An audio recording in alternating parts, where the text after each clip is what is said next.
Chinês, japonês e coreano. Será que é tudo igual? Será que tem diferenças? No vídeo de hoje a gente vai falar desde a fisionomia, da língua, semelhanças e diferenças. Aqui é a Li, essa professora de mandarim, e hoje vamos discutir sobre essa diferença, para você não achar que é todo mundo igual. Antes de mais nada, se você é novo por aqui, já se inscreve no canal, porque toda semana tem vídeo novo de curiosidade, chinês, cultura e muito mais. Bom, primeira coisa, nós, asiáticos, a gente acaba identificando quem é chinês, japonês ou coreano pelo nosso feeling, pelo nosso instinto. A gente acaba sentindo se é chinês, se é japonês, se é coreano. Mas existem algumas características na fisionomia. Então vamos começar pelo primeiro ponto, a fisionomia. E isso não é só eu que estou dizendo, já existem estudos que falam sobre a fisionomia e a característica de cada povo. Vamos começar pelo chinês. Geralmente o chinês ele tem um rosto mais oval e o nariz aqui mais achatado. Vocês podem ver aqui, ó, pelo meu nariz, que meu nariz não é aquele empinado, ele é mais achatado. Então eu sou uma típica chinesa. Já os coreanos têm um rosto mais quadrado e eles têm o olho mais puxado. Mas aqui a gente vai colocar uma exceção para os artistas de K-pop. Porque se a gente for ver, aí que os nossos artistas de K-pop eles não encaixam tanto nesse padrão. Eu vou contar um segredo para vocês que eu não sei se você já sabe. Na Coreia é muito comum fazer plástica.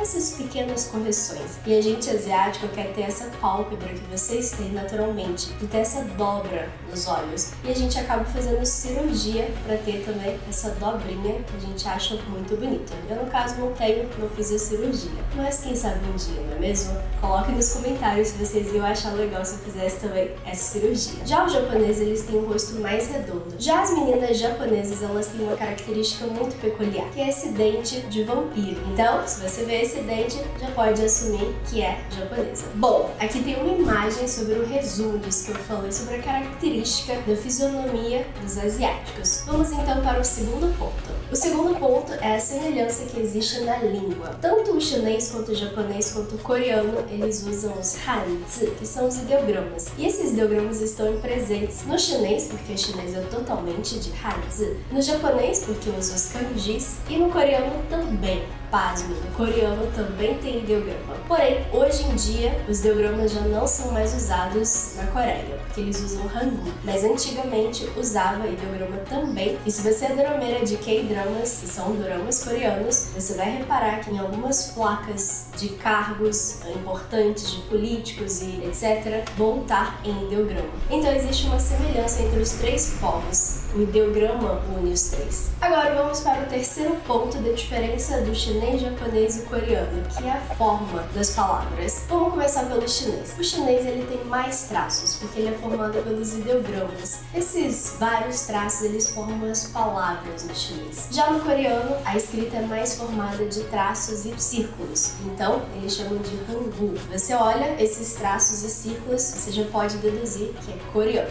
Já no japonês, eles misturam hiragana com katakana e com o kanji. Hiragana e katakana, eles têm esses traços que não são tão círculos e traços, eles têm um jeito bem característico, e os kanjis, que são os ideogramas. Logo, pela diferença desses três sistemas de escrita, você pode diferenciar a língua. Então, aqui o chinês, aqui o coreano e aqui o japonês. O quarto ponto em relação à quantidade de palavras em cada idioma. No chinês, a gente tem muitos e muitos ideogramas, mas no dia a dia a gente usa aproximadamente 3.000 ideogramas. Então, não precisa aprender todos aqueles ideogramas para conseguir se comunicar no chinês. E a fonética do chinês é feita através do pinyin, que são essas palavras ocidentalizadas que ajudam os estrangeiros a aprender o som da palavra. Já no coreano se usa o Hangul, é um sistema formado de 40 letras, sendo 21 vogais e 19 consoantes. No japonês, a fonética ela é formada por hiragana, katakana e kanji. São no total 48 sons no hiragana, 48 no katakana e mais de 2.000 kanjis usados no japonês. Então existe uma diferença entre os três sistemas de fonética. No chinês usa o pinyin, no coreano usa o Hangul e no japonês o hiragana e o katakana. E já que a gente está falando da fonética, vamos para o quinto ponto, que são os sons. Qual o som que é mais fácil e mais difícil de aprender? Começando pelo chinês, se a gente usar como exemplo a palavra oi em chinês, é ni hao. Ni hao é oi em chinês. E no coreano, pela minha experiência de assistir K-dramas, porque eu também sou dorameira, é annyeonghaseyo. ou annyeonghaseyo? Me corrijam aí nos comentários. Então, no coreano, o oi é annyeonghaseyo ou annyeong, que é a forma, acho que curta do oi. Já no japonês, esse oi é o konnichiwa.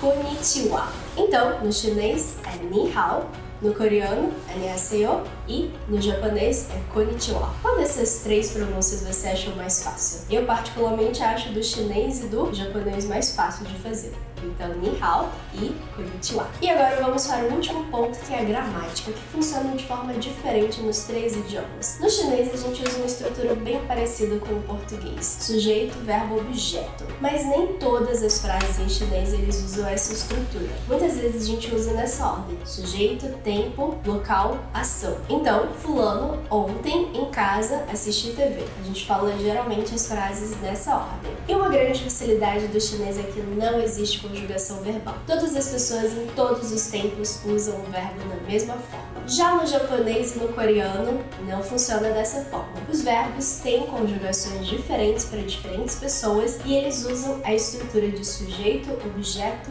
verbo. O verbo fica no final e ele conjuga conforme as pessoas. Então essa é uma grande diferença na estrutura da gramática do chinês, japonês e coreano. E agora então eu vou fazer um resumão de qual que é mais fácil de aprender: chinês, coreano ou japonês. E eu vou dividir aqui conforme as habilidades. No quesito escrita, eu considero que japonês e coreano são mais fáceis de escrever. Apesar do japonês ter o kanji, que são os ideogramas, você consegue se comunicar com o hiragana e o katakana. E no coreano, essa escrita com traços e círculos, ela se torna mais fácil de reproduzir. Concordam? Já na parte da fala, eu considero que o chinês e o japonês são mais fáceis de pronunciar. O chinês, ela tem as sílabas bem certinhas como no japonês: konnichiwa, arigato, que o pessoal adora falar, que é obrigado em japonês, sayonara, xie. Então, ó, tudo aqui é chinês e japonês. Você vê que os sons são muito parecidos com o português, então isso torna mais fácil de pronunciar, mais fácil de falar. E agora, o terceiro quesito, gramática. Entre esses três idiomas, eu considero que a gramática do chinês é mais fácil. Primeiro, porque ela se assemelha bastante ao português, e o segundo é que não tem conjugação verbal. Assim, você não precisa decorar aquelas extensas listas de verbos e conjugações e pessoas em diferentes tempos. Então, a gramática do chinês de não ter conjugação torna a nossa vida muito mais simples, não é mesmo? Então, no vídeo de hoje, eu trouxe a diferença na fisionomia, da língua, da fala, da escrita entre o chinês, o japonês e o coreano. Então, não diga mais que é tudo igual. Se você tem algum amigo que também vai adorar saber disso, já manda esse vídeo, compartilha nos grupos para essa informação chegar a todos. Então, por hoje é isso. A gente se vê no próximo vídeo. Bye bye! 下次见!